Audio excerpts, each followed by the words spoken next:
I have a Honda trimmer. Smoke is coming out of engine.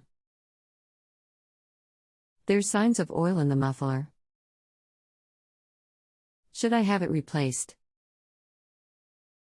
What else should I do?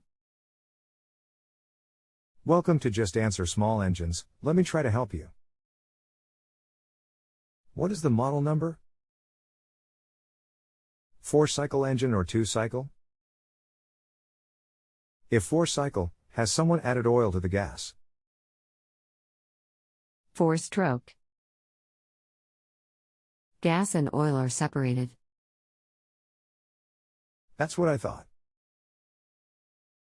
Could the gas be contaminated with oil?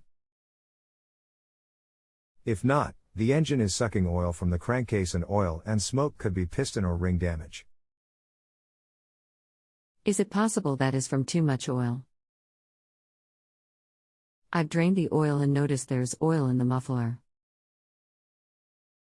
Should I replace the muffler after inspecting the engine for any possible leak of oil into engine?